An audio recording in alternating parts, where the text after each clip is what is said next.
Bonjour tout le monde, aujourd'hui je parle de la repentance. Ok, le temps de se repentir de notre péché, le temps de la repentance dans la vie de tout un chacun, ce temps-là est limité. Le temps n'est pas éternel, ok? Pourquoi je dis ça? Parce que, vous voyez, l'année qui a passé, il y a d'autres personnes qui sont mortes, ok? Et dans la vie de tous les jours, les gens meurent. Dans la vie de tous les jours, les gens meurent, ok?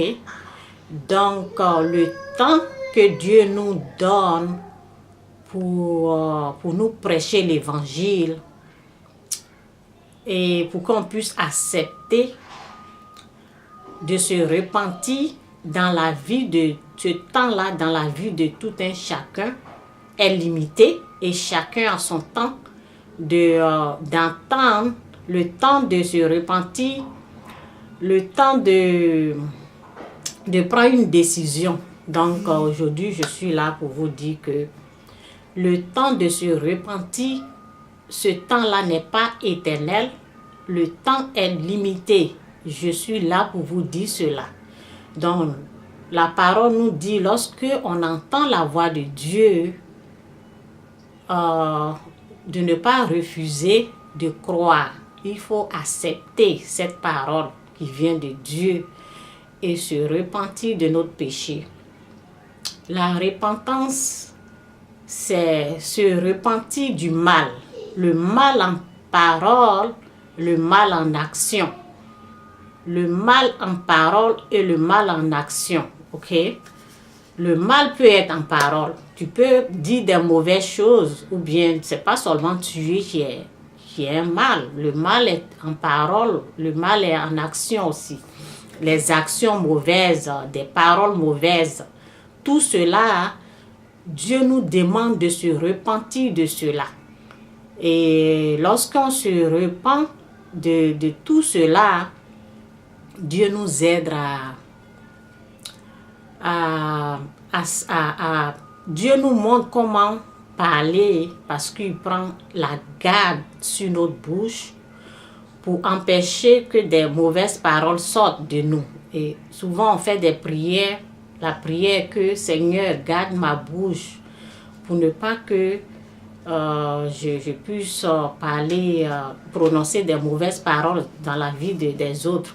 Donc je suis là pour te dire aujourd'hui que le temps de se repentir de ces péchés-là, ce n'est pas éternel, c'est limité. Et je connaissais des gens, au moins 2 personnes comme ça.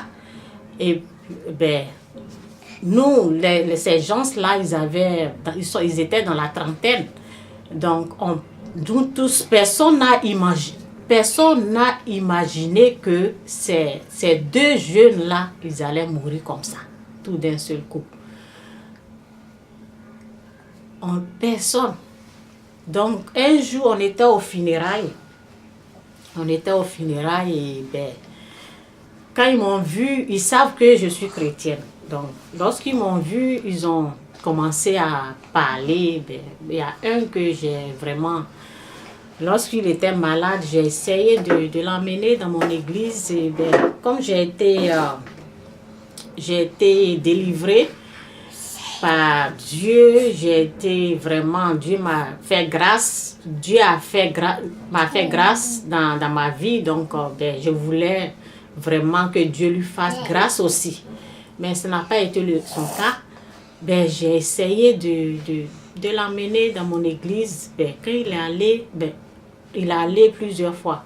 Je suis là pour vous dire que lorsqu'il m'a vu, il dit, Chantal, lorsqu'on s'est retrouvés au funérailles, il dit, Chantal, vraiment, c'est que je suis rentrée dans ton église, vraiment, je respecte ce que les gens font dans ton église, vraiment, du respect. Donc, il dit, vraiment, je respecte ton église, vraiment, c'est la vérité qui est là-bas.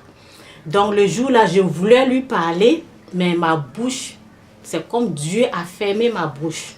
Je voulais lui dire, mais tout ce que je voulais lui dire est resté dans mon cœur. Je n'ai pas pu dire ce que je voulais dire. Pourquoi? Parce que son temps a passé.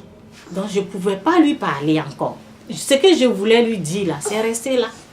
Je voulais lui dire que tu as vu que mon église est bien. Tu as vu que c'est des bonnes choses, ce n'est pas des mensonges, c'est la vérité qui est là. Pourquoi tu ne reviens pas? C'est ce que je voulais lui dire. Mais le jour là, c'est comme si quelqu'un a fermé ma bouche. Je n'ai pas pu parler. Et il était avec un de ses amis. Et là, Go Watch TV. Il était avec un de ses amis. Nous tous, on était ensemble.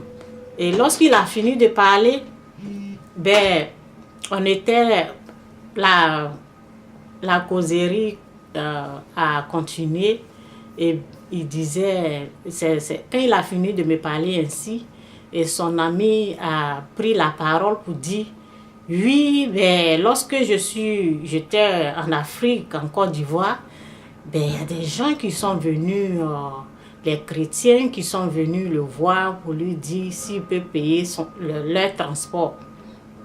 Et puis, ce qu'il leur a répondu, si tu n'as pas de transport pour quitter Ayopougon pour aller dans tel coin, pourquoi tu ne restes pas à Ayopougon? Bon, les chrétiens, c'est les gens qui annoncent la nouvelle, l'évangile, qui lui ont demandé de l'aide, seulement le transport. Et lui, il les a jugés. Donc, ben, il se moquait de cela. Il disait, ben, si tu n'as pas de transport, reste là où tu es. Et c'était comme la moquerie. Ben, ce jour-là, c'est comme si on avait fermé ma bouche. Donc, je n'ai pas pu dire un mot.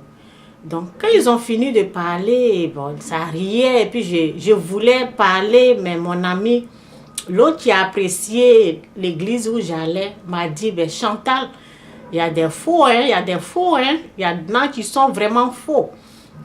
Donc, je sais que il y en a, c'est pas la vérité, mais je vais vous dire ce qui s'est passé avec ces deux personnes. Lorsqu'ils ont fini de parler, parce que ils ont fini de parler, après deux mois, ils sont morts, ils sont décédés. Ils sont décédés. Donc, moi qui connais la parole, moi qui connais Dieu, je sais que s'il avait seulement Dieu, dans sa parole, a dit, si tu donnes de l'eau à quelqu'un, comme un pasteur, quelqu'un qui est en train de t'annoncer l'évangile, si tu le fais à cause de moi, là, sa récompense qu'il devait avoir, là, sera la même chose que pour toi. La récompense, ça va être la même chose que la récompense des pasteurs, là.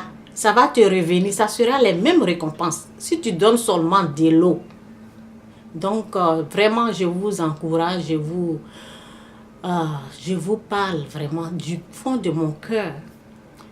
Les gens que Dieu emmène pour annoncer l'évangile, s'il vous plaît, ne les jugez pas, ne riez pas d'eux. Vous savez, on est né dans ce monde-là, mais on ne sait pas. On n'a pas connu Dieu, on n'a pas connu notre Créateur. On ne l'a pas connu, on ne sait pas qui il est. On ne sait pas les gens qui parlent comme les évangiles, les gens qui annoncent l'évangile dans la rue là.